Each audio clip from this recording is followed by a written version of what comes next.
But let's move on. And we're now to the Spotlight 1, Patient as a Catalyst for Better Outcomes and Improved Services. And for this, I would like to welcome our first guest, Dr. Abraham Verghese from the US. He's a professor for the theory and practice of medicine at Stanford University Medical School in the United States of America. Abraham Verghese currently works with Stanford University School of Medicine as a professor at the Department of Theory and Practice of Medicine and as the Associate Chair of the Department of Internal Medicine. And let me give you just a quick introduction. While Abraham Verghese's current academic positions are impressive, to say the least, he has traveled a long, hard, and bumpy road to get where he is today. He began his studies at India's Madras Medical College and later finished his fellowship at Boston University School of Medicine. Verghese's difficult experiences as a foreigner in the health field characterized the bulk of his education, and his related trials and tribulations have been documented within the New Yorker's The Cow Path to America articles. Verghese's unusual accent within his professional realm are reflected in his presentations, and one of them you will hear today. He draws listeners into the problem associated with today's prototypical patient-doctor relationship. And his concern with this critical issue coincides with his foundation of the University of Texas Health Science Center's Medical Humanities and Ethics Division at San Antonio. Good day or good evening, Dr. Verghese. Can you hear us? I sure can. Good evening. Good evening. How are you? Good evening. How are you doing? Thank you. Very well, thank you. Great. Let me start by giving you the floor, and then after the presentation, we'll get some questions from the audience your way. Wonderful. Thank you so much for having me. I'm really excited to be part of this wonderful symposium. What an exciting moment to be thinking about digitalization in an entire country. I'm very privileged to be part of this. Let me just share my screen.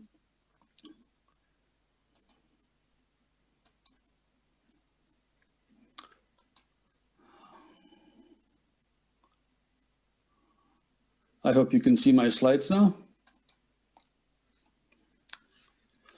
So,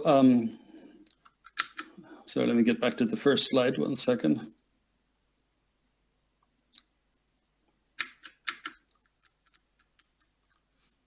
Let's go to the top.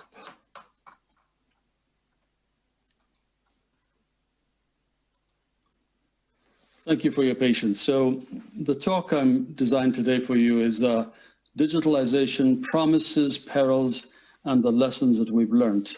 And just to give you a brief outline of what I will talk about, I'll talk a bit about what's coming and we can't stop it by sharing with you a little story. Then I'm going to talk about a brief history of the electronic health record. When we're talking about digitalization, we're talking about many different things, but for the clinician, the one that I think is most important, most relevant, and also for the patient is the electronic health record. And then I'll talk a bit about the promises when you digitalize all the patient records. What are the advantages? And I'll spend a little more time talking about the perils or the lessons that we've learned along the way from doing this. But let me begin with a story that I think will hopefully give you a sense of what I think is coming down the freeway, if you like. And this is based on a paper by a colleague of mine at Stanford. This is my colleague, Michael Snyder. He's a professor of genetics. He's a leading researcher at Stanford. And as you can see in this picture, he's very interested in all kinds of personal digital devices. But the moment when I sort of understood what is coming at us was based on a paper that Mike wrote a couple of years ago. And bear with me, because this paper is not the kind of paper that I normally would read, except that I came to it because I heard a lot about this particular study. So this is a paper in Cell, and don't be scared by this very long title, basically this entire study was about Michael. It was about one individual and studying this one individual very, very intensely. So if you look at the figure that they published in this paper, they basically studied Michael for 400 days. This long bars here on panel A show that they studied him for 400 days very, very intensely. And they're not just doing blood tests and urine tests and complete blood count. They were doing the genome, the proteome, the metabolome, the microbiome, you name it, and doing all kinds of sophisticated analyses. And interestingly, while they were studying him, he got two infections, two respiratory infections, one of which triggered diabetes. In retrospect, his genome had a predisposition to diabetes, and the infection just turned it on. On column B over here, you will see that they were doing very sophisticated computerized analysis of all this data, and then they finally put it together in this plot that's called a circus plot, a circular diagram. Why am I showing this to you? I'm showing this to you because the entire data for this one person over a period of 400 days is more than is in the US Library of Congress. Just to remind you, the Library of Congress has 838 miles of bookshelves, 153 million items, 35 million books, and one individual's medical record was more than all that. That, ladies and gentlemen, is what's coming down the pike. Now, it's not coming right away. It's not coming right away here. It's not coming right away to you, but it is coming. And if you have any doubts, just think about that iPhone or cell phone you have in your pocket and the technology in there. And imagine what it was like 20, 30 years ago when we had a hard time picturing that our little handheld phone could do as much as one of the big computers. That is what is coming. My friend Eric Topol talks about the layers of individualized medicine, that we will be looking at people's Facebook pages for all their different social connections, their social graphs. We'll be looking at all their wearable devices. We'll be collecting all their imaging, plus we'll be getting their genome, the transcriptome, the proteome, and so on. So there's going to be a lot more data than we can possibly hold in a paper chart. How did we get here? How did we, in America, how did we experience the electronic health record? How did we arrive at it? There were many sort of fits and starts along the way. I think that the first intentional time when people tried to sort of make a medical record that could be computerized began with Dr. Weed, who introduced something called the problem-oriented medical record, where there was a great attempt on the first patient visit to gather all the data about the family history, the social history, and so on, and then make a problem list, and then make a plan of action for every problem, and finally, every day, make notes on the progress. This was a very good system, but it was very laborious to write it all out, and people were spending a lot of time doing that. The first real awakening of the electronic medical record era came because of two things. One is 1990, the dawn of the internet age, even though the internet probably was around a little bit before that. For most of us, in the 90s was when we really began to experience it. And it was also because of one book called The Computer-Based Patient Record, an Essential Technology for Healthcare. I must say, I think most doctors looked at that and said, well, that's never going to happen. But many companies were listening, many governments were listening, many healthcare agencies were listening. And this was about the time that the electronic health record, or the EHR, began to take on life.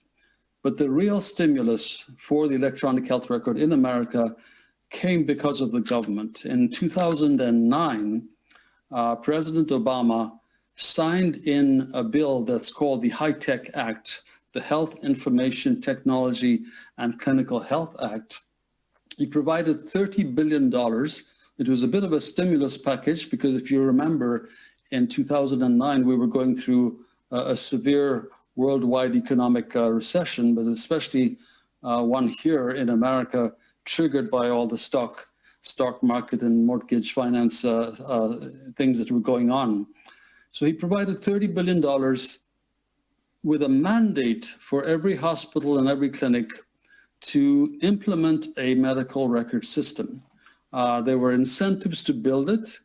And then after a couple of years, if you had not done it, there were penalties and disincentives, or rather penalties, if you hadn't become electronic, fully digitized. And certainly everybody began to move in that direction reluctantly or happily, but they pretty much had to go in that route. And by 2015, 92% of hospitals and 70% of practices are digital. By 2020, that number is more like 98 to 99% of hospitals and maybe 75 to 80% of small practices. So the electronic health record has arrived in America. What were its promises? What are the things that you can do when you digitalize the whole operation? I'm not going to spend a lot of time on this because I suspect that you'll have many experts who are going to be talking in the details of some of the advantages of the electronic health record. So this is more like a summary. I'm a clinician, I take care of patients. I can sort of share some of my own experiences with you. The first most obvious one is quality improvement. If I don't have to go looking for the chart all over the hospital, or if the patient has seen a cardiologist on the outside and then seen a urologist, if I'm in the hospital and they come to the emergency room, I would have had no way of finding out about that unless the patient could tell me. And even if they told me, I couldn't get the records. Theoretically, with this kind of system, you can have one chart with all the many patient visits in one place. So it's a tremendous improvement over the paper chart system. Also, I think it's very valuable in terms of decreasing medical errors, especially medication errors.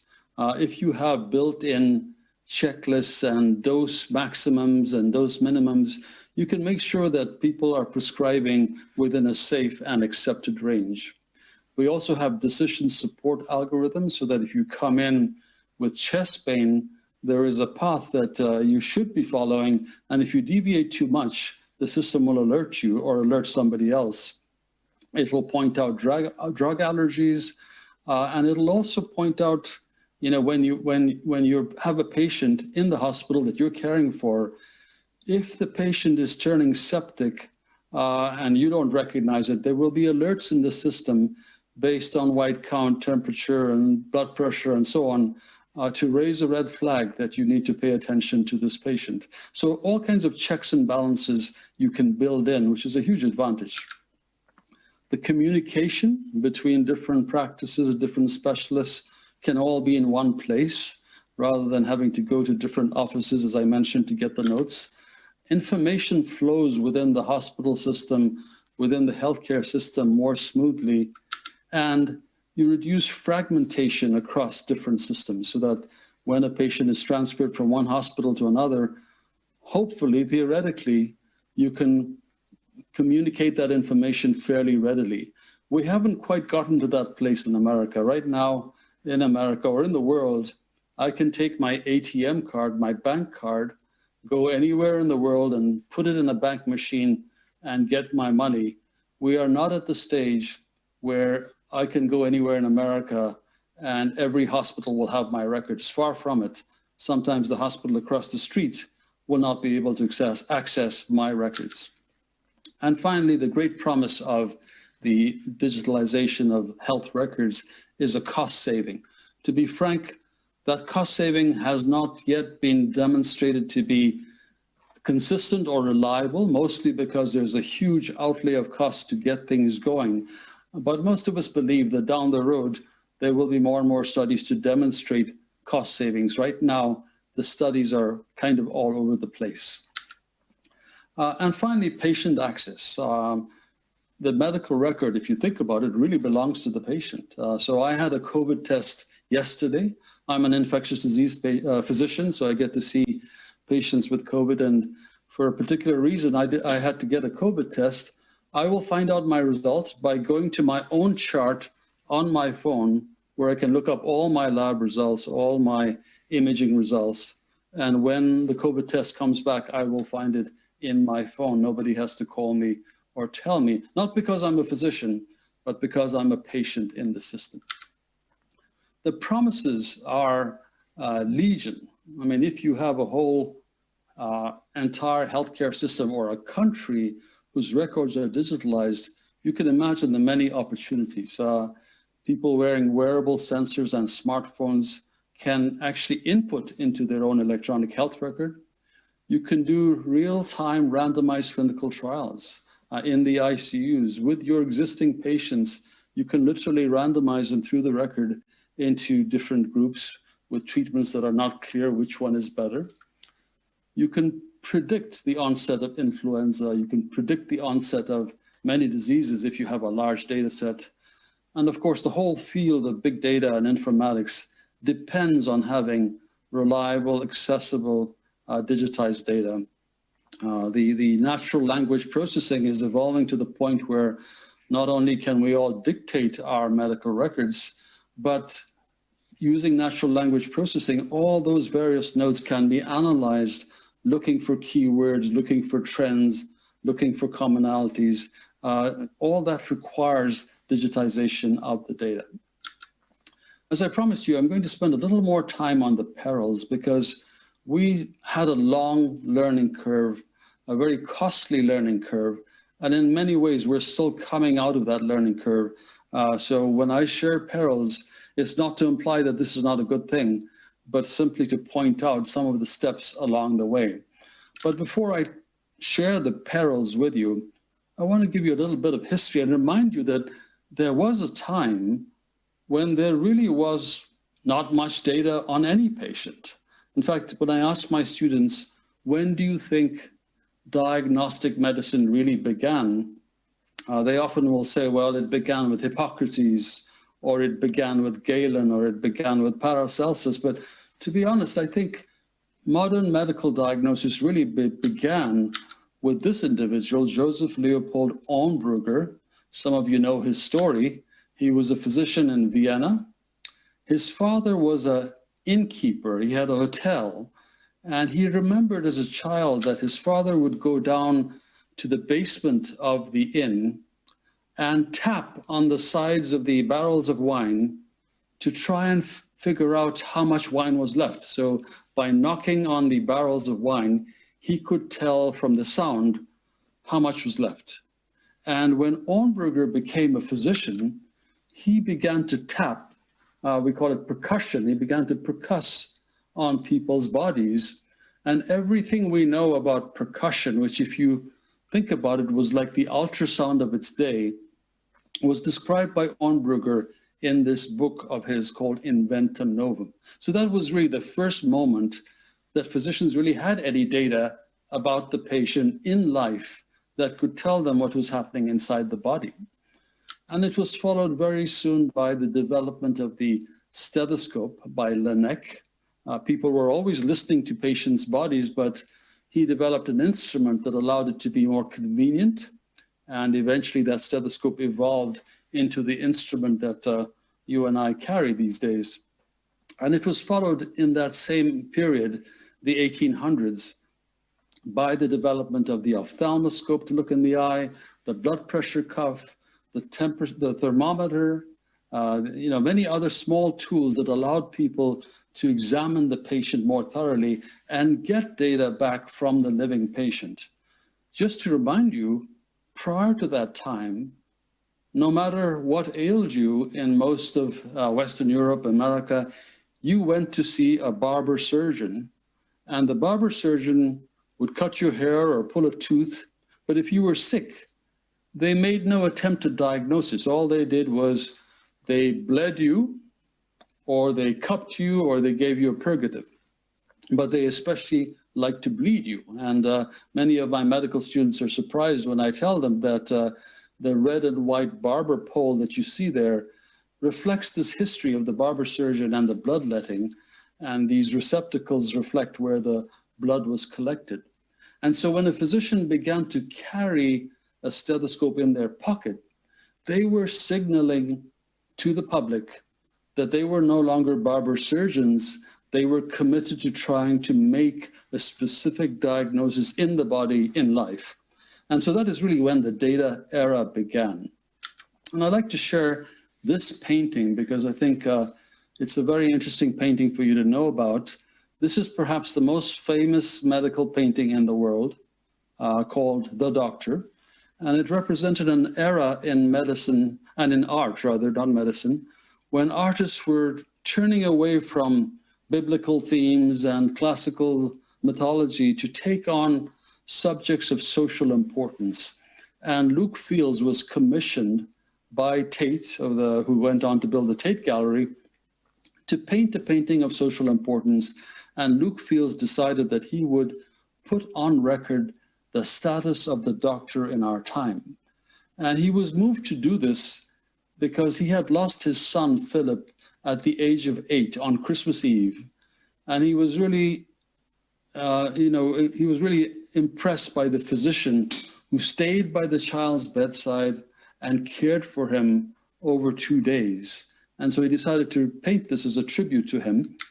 As you can see, it's a very dramatic painting with the child in the center looking very sick, lying on 2 dining room chairs that have been put together. So this child probably sleeps in the back of this cottage on a straw mattress. And then you see the child divides the space. There's the parents on one side looking on very hopefully, and there's the physician on the other side. And it's interesting that even though this is the era of the blood pressure cuff, the stethoscope, the reflex hammer, and so on, the painter decided to leave all that out, even though he could have put them in there. And this painting just became enormously popular. It has made it to the postage stamps of many different countries. It has been used in many, many different ways to celebrate the art of medicine. And I've always wondered, why is this painting so enormously popular? And I must confess to you that I disagree with many of the interpretations on why this painting is so popular. I actually think that it has very little to do with the doctor. I think this painting draws us because you and I, when we see this painting, we identify with that sick child. We are thinking, if we're that sick, we want this kind of attentiveness from the physicians caring for us. That's the kind of interest and attention that we want. I think it calls to mind lines in many different religious texts, but in the Bible, there is a line in Matthew that says, I was naked and you clothed me. I was hungry and you fed me. I was ill and you cared for me. So I think it speaks to the Samaritan function of being a physician. And so I've often wondered, what would this painting look like if the painter, Luke Fields, was challenged to paint the doctor in our time in America or in England right now? He was from England. What would it look like, this painting? And my great fear is that it would look like this. Because very clearly, one of the side effects of turning to an electronic health record and to digitization is we're spending an enormous amount of time in front of the computer. The data around the patient can at times eclipse the patient, it would seem so. And I wrote this article in the New England Journal of Medicine some years ago saying that the patient in the bed had almost become an icon for the eye patient, as I called it, namely the data entity, the electronic entity that was in the room where all the physicians were sitting. So I'm sharing with you 2 pictures from 2 very different eras. On the top left, you can see a very famous infectious disease physician, that's my specialty, Maxwell Finland, with a group of trainees around him. And the entire data set on that young man in the bed was probably contained in the minds of one of these interns and residents. By the way, I trained at the same hospital maybe 20 years later, and Max was still around. He was in his 80s. Contrast that picture with the picture at the bottom left, where increasingly in our hospitals in America, more and more time is being spent in rooms discussing the data to some degree at the expense of seeing the patient. And so the question I ask is, can we really afford to shift the way we care for patients from the model that you see on the left to the one on the right? And the answer is, I think we need a bit of both. We need to definitely get digitized, but we can't afford to lose our connection with the patient. The consequences, if we become totally swallowed by the electronic health record, we pay a price. And these are the consequences: patient dissatisfaction, physician, nurses, and physician assistant dissatisfaction, medical error, and loss of a ritual. And I'm going to speak a little bit about each one. The first one is patient dissatisfaction. You may not be experiencing this where you are, but certainly in America, patients complain that the doctor is too busy looking at the computer and never looking at them, or not looking at them enough. And that is always a little distressing for patients. Some years ago, a physician published this drawing by a child. The child was sitting in this chair playing. The mother and the daughter are here, and there's the physician, as you can see on the left side, writing on the computer. And when the physician saw what the child had drawn, this physician was very distressed. This was a very dedicated physician. He had served in the Navy. He had chosen to go into pediatrics because he cared so much about children. And for him to be depicted like this, it broke his heart. And he was quoted as saying, "The economic stimulus bill has directed $20 billion to healthcare information technology. I wonder how much this technology will really cost." And I think that sums up the concern about patient dissatisfaction. We're getting good data, it's in a good place, but we're losing a little bit of something. Similarly, in America, we have a problem with doctor burnout. And if you get at why that burnout is, now, of course, it's because we're really struggling with COVID and all the things that have come with that. But just prior to COVID, there was a lot of burnout. And the number one reason was the electronic medical record. So many of us speak about the 4,000 click a day problem. It has been shown in several studies now that for every 1 hour we spend taking care of patients, we often spend 1 to 2 hours on the electronic medical record and another hour at night dealing with our inbox. Now, part of the problem for this is the electronic medical record in its present form, the one we're using and many hospitals are using, was not designed for the comfort of the physician. It was really designed to capture all the data in an efficient way, which suits the organization, it suits the system, but it doesn't necessarily suit the physicians who have to input. In some ways, people say that we have become the most highly paid medical clerks in the system, the most highly paid secretaries, because that's what we're doing a lot of, is entering data. The good news is that a lot of this will get better because there are newer and newer systems coming down the pike that are much better at saving us from doing these mundane tasks, but it is a problem. I'm going to go on to medical error. So because we have so much computerized medical records, we can also, because our attention is so much on the computer, we can make mistakes. You can see this happening in society where people are more engaged with their computers than they are with each other. You can see this happening on the street where people are distracted by their devices. We think we can see this happening in medicine where people are more enamored by what is on the screen than by what is in front of them. I commissioned this cartoon. It says, let's get a CAT scan and consult a gastroenterologist and figure out why you're having these pains. We can get very dependent on imaging, on the data, to the exclusion of the patient. We did a study some years ago where we asked physicians to tell us about a kind of error that only you and I would know about.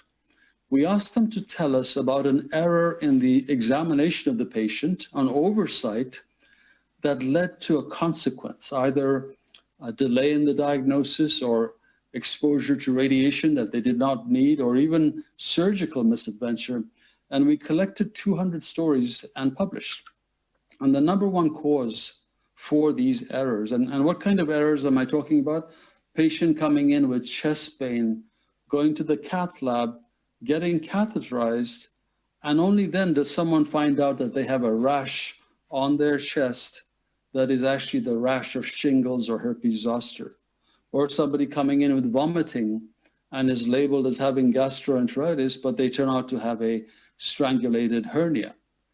It is not uncommon in our hospitals for the radiologist to call us the next day and say, by the way, did you notice that your patient has a strangulated hernia or something else that should have been obvious on the physical exam?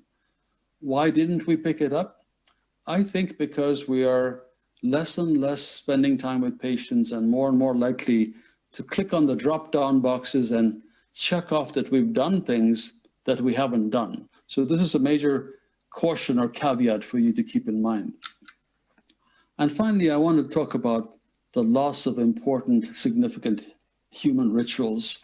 It turns out that, the ritual of our seeing a patient is a very profound ritual. I mean, here we are seeing people who we have never seen before, complete strangers. They talk to us about things that they would never tell their rabbi or their preacher or their imam. And all of it is in a room whose furniture doesn't look like your house or my house. And then one individual disrobes and allows touch. And the ritual of examining the patient is a very profound ritual, very meaningful to patients. And the more that gets shortchanged, the more unhappy they are. Another ritual, which I'm sure you're doing commonly, is going down to the radiologist's office and looking at the images with the radiologist. Well, now that we can get the images anywhere, I can get them in my home, I can get them in my office, I can get them in workstations anywhere. People are not going down to talk to the radiologist. And it's a big loss for us. It's also a loss for them. We have noticed that many of our students, when they graduate, they are not choosing radiology, which used to be a very, very popular specialty in the past. So in short, there are significant learning curves, there are significant perils as you digitize, especially if the physician is spending too much time making the inputs. For all the advantages, there is a great time sink, and the challenge is to find the right balance. We haven't quite found it yet. We are still getting there, but I will tell you that a major source of unhappiness in American medical care is the electronic medical record. And for all its great advantages, which I was bragging about, it also has these very personal disadvantages for those of us engaging with it. And so you have to balance these two things. I think the bottom line is that when you are working with computers, you still need a physician involved. A very famous physician at Duke, Gene Stead, used to say when he had a very difficult patient and he was unhappy with the care, he would say, what this patient needs is a physician. And many times we have the same sense that what the computer needs, what the data needs, is a human being to make sense of it and to put it in perspective with the patient. So I leave you with this thought that you have a great opportunity ahead to digitize. Tremendous, tremendous advantages. You almost cannot resist it. And the sooner that you move in that direction, the more advantages for you. There are unintended consequences, but you can learn from our rich experience of what those consequences are and perhaps do your best to avoid them. The biggest deficit that we see, in addition to the time sink, is the lack of interoperability. So hospitals in the same city, if they are different companies and one patient is transferred from here to there, we are still winding up faxing medical records, and we really shouldn't be doing that. It should really all be available. So I'll stop with that. I want to thank you for being attentive to what I had to say. I'll be very happy to take your comments or your questions. Thank you. Thank you very much, Doctor. Before I dive into the questions from the audience, and they are coming in as we speak, I would like to ask you a question about the picture that you showed with Dr. Finland. Do you think the patients need to hear everything the doctor has to say about his or her condition? Yeah, that's a good question. I think that, I like to have my residents and interns enter the room with me. And I think for the most part, there are some exceptions. There is something very meaningful about presenting the story in front of the patient and discussing the data with them, unless, of course, there are obvious reasons why you can't. I have to keep reminding the residents and the interns, and this is true of the electronic health record, the record belongs to the patient. The data we're discussing is about the patient. In a sense, it's theirs. And there's something very profound about discussing it in front of them and then examining them well, because I think at that moment, you localize the problem on their body, not on an image somewhere, not on a biopsy report, but there's something very symbolic about localizing the problem on their body. And I think it actually, in my experience, again, you have to be judicious about when you do this, but in my experience, it tends to, if anything, enhance your relationship with the patient. Good one, thank you. All right, let me go with another question from the audience. What are some good practice examples you could share on how to organize data digitalization in a way that it wouldn't create additional burden to doctors? Well, I think the most significant way that we could do that is, well, let me backtrack and say, in America, and this might not be true for your circumstances, but in America, we are working in a fee-for-service sort of system where we are paid for the things we do to people. We don't have a sort of a blank salary system. And so there is a reason that, we invested almost $500 million to put an electronic health record system in all our different hospitals and clinics. There's a reason that Harvard paid almost $1 billion for an electronic record system to capture all their hospitals. It's because the one thing the electronic health record does very well is it captures everything that's being done. And a lot of what we're doing as physicians and typing and sitting there is you have to document in order to bill at a certain level. Now, if you have a National Health Service and you don't have that pressure, you may not have the same problem that we have. On the other hand, that even within a National Health Service, you probably will have some sort of metrics and DRGs that require you to document why you're getting reimbursed at particular levels. So I don't think you can escape it completely. I think the analogy that I like to use is, and this is not mine, I think I got this from Bob Wachter at UCSF. If you compare our electronic health record, basically our digital system, to a Boeing cockpit, it's very, very different. Our nurses, on an average, hear 10 to 20 alarms going off in a day. There's always an alarm going off, beep, beep, beep, beep. And what do we all do when we walk into a room and we hear an alarm? We tend to ignore them because there are so many of them going off and they're mostly meaningless. In the Boeing 747 cockpit, by contrast, the only alarms that go off are significant, and they come in 3 levels, and you do address them. And the difference is that the Boeing cockpit is designed for the pilot, for the pilot's comfort and safety in flying that plane and the safety of the passengers. The electronic health record system right now is much more about just capturing the data. It's very much about billing, at least for us. And I think that is why it has this time-intensive thing of having to document in order to get paid at the level that you think you deserve. I hope that answers your question. Thank you. Yes, I'm sure many will appreciate your answers. We have a few more questions. Many doctors are overwhelmed by the amount of paperwork, the long hours at work, and of course now the COVID-19 crisis, that they are often reluctant to accept new initiatives for digitalization.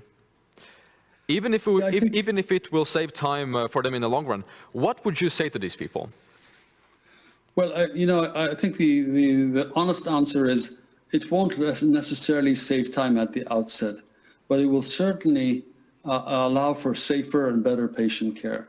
What do I mean by that? I mean, even if you're the most motivated physician taking care of a patient and you can't find the chart describing what happened last week or the week before, and you have to go hunt in other people's offices, or God forbid it's in the clinic that's locked, you are at a great disadvantage. So I think, for the sake of the patient, having their records in one place, easily accessible, is huge. If you're spending a lot of time on paper right now, you will probably be spending just as much time to start with digital. But speaking for myself in caring for patients, it's such a huge advantage to be able to get a call from a patient and step to my screen wherever I am and see what their labs are, what's been going on with them, see who they've seen and what those results are, track their fever curve, their white count, if they're getting chemotherapy, just be able to see when they got it. I think a lot of the nuisance in a doctor's life is not having the information you need when you need it. And a well-done electronic health record will give you that. I think you need to be careful about the system you choose. For example, if you're in a small dermatology practice, I have a friend who's a dermatologist with 4 dermatologists. They don't need a very big system like the one we use in the hospital. And he was fighting this tooth and nail. He didn't want anything to do with it. And he was almost on the verge of declining to be part of this, and therefore he would lose some money. And he finally made the switch. And 9 months later, he told me he's so glad he did, and he's become sort of fluent and fluid on it. So if you're digitizing in a small practice, it's a much easier task. In a big healthcare system, it is harder. On the other hand, if you have a national service where all hospitals are under the same electronic health record, it will make things a lot easier. All right. Let me ask you 3 more questions. And for the viewers out there, in case you still want your question to make it to the top, you can ask them through the menti.com platform, and you can see all the information on your screen now. Let's get to the question from the Doctors Professional Association, and they ask the following. In terms of extremely important aspects that you have mentioned, what is your opinion on how can we prevent this kind of behavior? I assume this kind of behavior is meant to be the behavior of being outside of the patient's room, being away from the patient. How can we avoid being away from the patient and always in the meetings or at the computer? What can doctors' professional associations do? I think it's important to be very aware of the lessons learned in other places and other countries where we've implemented these records. To give you another example, we are so used in the past to meeting our colleagues around the nurses' station where all the charts were kept. And it turned out that that was a very important social interaction. But now, and a lot of good information transpired in those casual moments where you ran into someone, you ran into the surgeon who's taking care of your patient, or you ran into, some other specialist who's taking care of your patient, and you had a little exchange. And we're noticing now that a lot of the exchanges are all in the computer, which is great at one level, but at another level, you sometimes miss the nuance of what is really being said because they're typing out a phrase. And so I think you have to consciously make the effort to preserve the important rituals of getting together across specialties. I insist on taking my interns and residents down to radiology to look at the x-rays with the radiologists, even though we've already seen them and we can see them in our computers, in our room, anywhere we want. But when you go and see them with the radiologist and you give them the appropriate clinical information, you get a level of interpretation that's very different than if you didn't. So I would also say that if the computerized system that you're going to take on is not about billing, it's not about billing, and if it's not about, the money that you're trying to extract, it becomes a much more friendly system by and large. I can't say that I know that to be a fact, but it would seem to me that if you're not, sitting there and plugging in notes in order to justify what you've done, you're in a much better place. So I think it's just being forewarned and forearmed. We have a lot of experience now that is very useful for all of you to draw on. Conversely, I should say there are some things that are just magical. For example, we have a system where I can press a button, so to speak, and say, are there other patients like the one I'm caring for in our system? What's been our experience with a patient with lupus, so with systemic lupus erythematosus and a creatinine of 3 in whom I want to use this particular medication? How much experience have we had in our system with that? And that kind of question, I think, is very, very powerful. Being able to really know what's going on in your center. How have we done in the past when we treated people like this is a potent thing to be able to have. Right. I think it also draws back to what the Minister of Health said a bit earlier today, is that these systems should be developed and should be tested during the development by the patients, by the doctors that will use them, so that they become super effective in working for the people and for the doctors too. Indeed. I would say, as much as I think this is really all about the patient and the data belongs to the patient, I would say that the people actually using it every day, for whom this is becoming, their life, it is the nurses, the physicians, the respiratory therapists, and everybody in the hospital. So I think, they are the consumers of this data, and they're the ones laboring over it. The analogy would be the mechanic fixing the car versus the driver. Ultimately, it's for the driver, but the engine and all the time you spend working on it is important. So I do think that the opinion of the physicians at the front line, of all the people in the hospital accessing it frequently, those are the users that you want to really focus on. The patient experience part is the fact that they should be able to access their records and see the parts that are accessible to them. For the most part, anything in my medical record I can see. Some of it is, screened off just because I have to talk to my physician if I'm to see that. But for the most part, I think it's a great feeling as a patient to be able to access and see my own records. Good. Another question. In Latvia, there is a large shortage of doctors that starts with the GPs and spills over to technicians who interpret one's data. Do you see a role for a middle medical person, this question says, that has technical skills to help?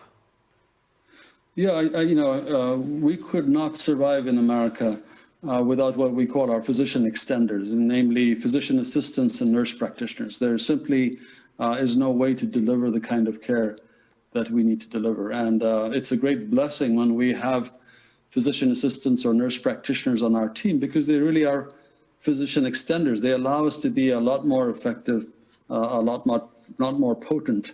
I had the pleasure of really getting to know a lot about Latvia. I'm really pleased for that. And I know you have a significant burden of cardiovascular disease. You have a significant burden of diabetes, obesity. When you have a large burden of chronic conditions, very much like in America, it is really helpful to be able to track people's data in one place. And you don't need a physician for that, to be sending health reminders, to be following up on patients' labs. A lot of that can be done by physician extenders. So I think it's certainly something that, if it's not a practice in Latvia, something that you might explore.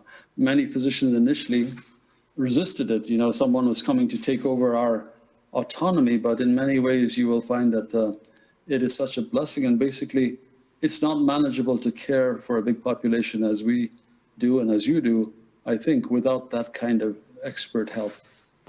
Right. Or have you seen this task, this role of a doctor extender, you said? Have you seen this position to be taken by digital technologies?